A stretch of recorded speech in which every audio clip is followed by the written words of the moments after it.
Please subscribe Sadhguru Sai Creations.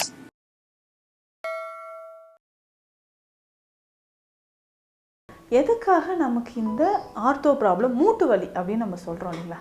எல்லாருக்கும் தெரிகிற மாதிரி சொன்னோம் மூட்டு வலி பிரச்சனைகளை எப்படி நம்ம சரி செய்கிறது. சிலருக்கு மூட்டுலேருந்து கால், அதாவது குதிகால் வரைக்கும், ஆங்கிள் ஜாயிண்ட், நீ ஜாயிண்ட்லேருந்து ஆங்கிள் ஜாயிண்ட் வரைக்கும் இருக்கக்கூடிய எலும்பு என்ன ஆகுனா, இந்த பிரச்சனையில் நிறைய பேருக்கு கைகள் எல்லாமே, விரல்கள் ஒரு சைடாக வந்து ஒதுங்கி இருக்கிற மாதிரி இருக்கும். ஃபிங்கர்ஸை வந்து நம்மளால் மடக்கவே முடியாது. ஸ்வான் நெக் டிஃபார்மிட்டி அப்படின்னு சொல்லுவாங்க.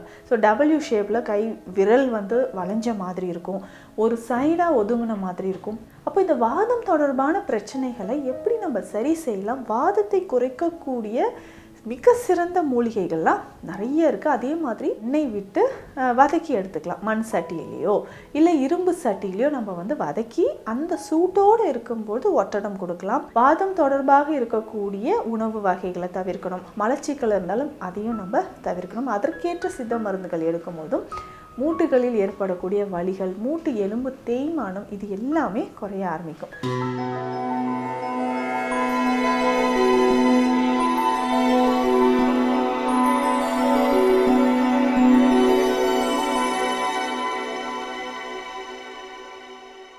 சத்குரு சாய் கிரியேஷன் வியூவர்ஸ் அனைவருக்கும் வணக்கம். நான் டாக்டர் நித்யா, சித்தா ஃபிசிஷியன். எலும்புகள் தொடர்பான பிரச்சனைகள், இந்த ஆர்த்தோ ரிலேட்டட் ப்ராப்ளம்ஸ் இருந்துச்சுன்னா என்ன மாதிரியான ட்ரீட்மெண்ட் எடுக்கணும்? எதுக்காக நமக்கு இந்த ஆர்த்தோ ப்ராப்ளம் மூட்டு வலி அப்படின்னு நம்ம சொல்கிறோம் இல்லைங்களா? எல்லாருக்கும் தெரிகிற மாதிரி சொன்னோம் மூட்டு வலி பிரச்சனைகளை எப்படி நம்ம சரி செய்கிறது, இது ரொம்ப ரொம்ப முக்கியம். மூட்டு வலி அப்படின்னா நம்ம உடலில் வாதம் அதிகமாகும்போது வரக்கூடியது. சரி, இந்த வாதம் அதிகமாக தான் மூட்டுக்களில் வலி ஏற்படுது. வாதத்தோட வாழிடமே நம்ம வந்து மூட்டுக்கள் தான் சொல்கிறோம். அதே மாதிரி நம்ம உடலில் கால்சியம் குறைபாடு ஏற்பட்டாலோ, அதுக்கப்புறம் பார்த்தோம்னா ட்ரைனஸ், எக்ஸசிவாக நமக்கு வந்து ட்ரைனஸ் ஏற்படுதுன்னு வச்சுக்கோங்க. உடலில் வந்து ஒரு வறட்சித்தன்மை ஏற்படுது. வாதத்தோட குணமே என்னென்னா வறட்சித்தன்மை தான். ஸோ வறட்சித்தன்மை ஏற்படும்போது மூட்டுக்களில் நமக்கு ஒரு ட்ரைனஸ் ஏற்படுது. அப்போது நிறைய பேர் இந்த cervical spondylosis, lumbar spondylosis condition இருக்கும். அப்போ வந்து ஸ்கேன் பார்க்கும்போது சொல்லுவாங்க, ட்ரைனஸ் ரொம்ப ஹெவியாக இருக்குது, அதனாலேயே பெயின் அதிகமாக இருக்குது. அப்போது மூட்டுக்கள்லேயும் இந்த மாதிரி ட்ரைனஸ் ஏற்படுது. இப்போது நீ ஜாயிண்டில் வந்து பார்த்தோம்னா இந்த சைனோவியல் ஃப்ளூயிட் ட்ரை ஆகும்போது 2 எலும்புகள் வந்து ரொம்ப தேய ஆரம்பிச்சிடும். நடக்கும்போது சவுண்டு வர்றது. இந்த மூட்டுக்களில் நமக்கு சைனோவியல் ஃப்ளூயிட் வந்து குறையும் போது தான் எலும்புகள் தேய்மானம் ஏற்படுது. ஸோ அந்த மாதிரி தேய்மானம் ஏற்படுதுன்னா முக்கியமான ரீசன் ஒரு ட்ரைனஸ் அப்படின்னு சொல்கிறோம். அடுத்ததாக கால்சியம் டிஃபிஷியன்சி இருக்குது, இல்லை விட்டமின் டி டிஃபிஷியன்சி இருக்குனாலும் நமக்கு அதிகமான மூட்டுக்களில் எலும்பு தேய்மானம், எலும்பு சார்ந்த பிரச்சனைகள் வருது. கால்சியம் குறைபாடு அப்படின்னு சொல்லும்போது வயதிற்கு ஏற்ற மாதிரி ஒரு சிலருக்கு இருக்கும். அதாவது தைராய்டு ஹார்மோன் இம்பேலன்ஸாக இருக்கும்போது, தைராய்டு ஹார்மோன் குறைபாடு இருக்கும்போது கால்சியம் டிஃபிஷியன்சி வருது. வயதிற்கு ஏற்ற மாதிரியும் சிலருக்கு கால்சியம், விட்டமின் டி டிஃபிஷியன்சி இருந்ததுன்னா போன் டென்சிட்டி குறைய ஆரம்பிக்கும். அதாவது எலும்புகளோட அடர்த்தி நிலை வந்து குறையும் போது தான் ஆஸ்டியோபோரோசிஸ் மாதிரி கண்டிஷன் ஏற்படும். சிலருக்கு மூட்டிலிருந்து கால், அதாவது குதிகால் வரைக்கும், ஆங்கிள் ஜாயிண்ட், நீ ஜாயிண்ட்லேருந்து ஆங்கிள் ஜாயிண்ட் வரைக்கும் இருக்கக்கூடிய எலும்பு என்ன ஆகுனா லேட்ரல் சைடாக வளைஞ்சிருக்கும். ஸோ கொஞ்சம் நடக்கும்போது பார்த்தோம்னா வேட்லிங் ஆடி நடப்பாங்க, ரொம்ப சிரமமாக இருக்கும்.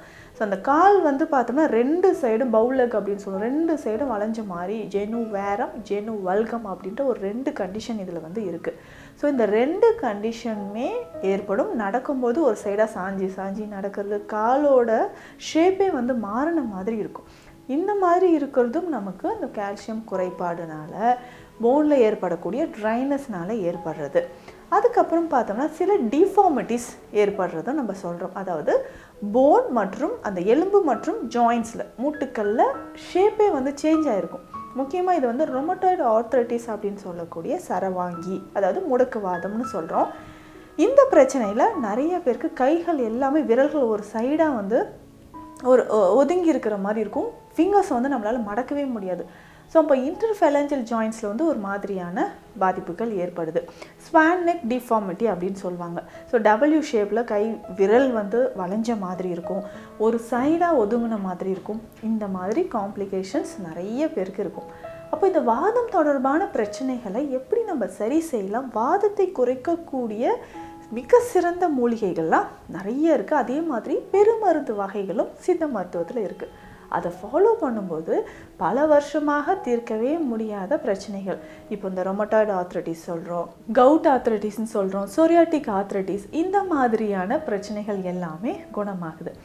ஸோ இது எப்படி நம்ம சரி பண்ணலாம்? வாதத்தை சரி பண்ணுறதுக்கான சில மூலிகைகள், ஒற்றட முறைகள் இருக்குது. அந்த இலைகளை எல்லாம் பயன்படுத்தி நம்ம ஒற்றடம் கொடுக்கலாம்.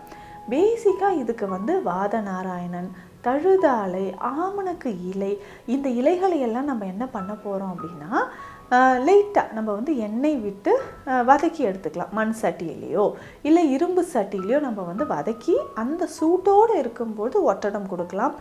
ஜாயின்ஸில் வச்சு நம்ம டைட்டாக கட்டலாம். இந்த மாதிரி கை விரல்களில் மூட்டு வலி இருக்கும்போது அந்த இடத்துல வச்சு கட்டிகிட்டே வரும்போது ஒரு நல்ல ஒரு ரிசல்ட் நமக்கு கிடைக்கும்.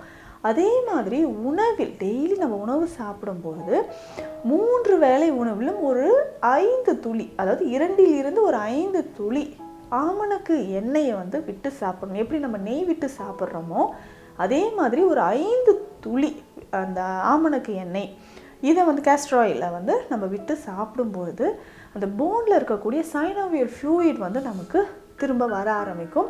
போனோட டென்சிட்டி குறைந்தவங்களுக்கு நல்லாவே அந்த டென்சிட்டி வந்துடும். சிலருக்கு இன்ஃப்ளமேஷன் வந்துக்கிட்டே இருக்கும். ஜாயின்ஸில் இருக்கக்கூடிய அந்த லிகமெண்ட்ஸில் டேர் ஆகிறது, பர்சைட்டிஸ் அப்படின்ற கண்டிஷன். நீ ஜாயிண்ட்டுக்கு முன்னாடி இருக்கக்கூடிய பர்சேன்ற அமைப்பு, சின்னதாக ஒரு லிகமெண்ட் மாதிரி ஒரு அமைப்பு இருக்கும். அங்கே இன்ஃப்ளமேஷன் ஏற்பட்டாலும் இந்த பிரச்சனை நமக்கு இருக்குது. ஸோ பர்சைட்டிஸ் கண்டிஷன் இருக்கும்போதும் இந்த மாதிரி மூட்டுக்கள் சார்ந்த வலி நமக்கு ஏற்படுது. ஸோ இந்த மாதிரி இருக்கக்கூடிய சமயங்களில் அடுத்ததாக நம்ம ஃபாலோ பண்ணக்கூடிய சில மெடிசன்ஸ் அப்படின்னு சொல்லும்பொழுது பேசிக்காக இதுக்கு குறுந்தொட்டி சூரணம், லவங்காதி சூரணம், இது எல்லாமே பயன்படுத்துகிறோம். இந்த சூரண வகை மருந்துகளோடு சில பெருமருந்துகள், இப்போ உதாரணத்துக்கு அப்படின்னு பார்த்தோம்னா திரிமூர்த்தி செந்தூரம், இந்த மருந்தை பயன்படுத்தலாம். அதுக்கப்புறம் பார்த்தோம்னா நமக்கு அயகாந்த செந்தூரம், இந்த மாதிரியான மெடிசன்ஸ், அதாவது இதை பெருமருந்து வகைகள் தான். இதை மருத்துவர் ஆலோசனைப்படி நம்ம எடுக்கும்போது நம்ம ஜாயின்ஸில் ஏற்படக்கூடிய வலிகள் குறைய ஆரம்பிக்கும்.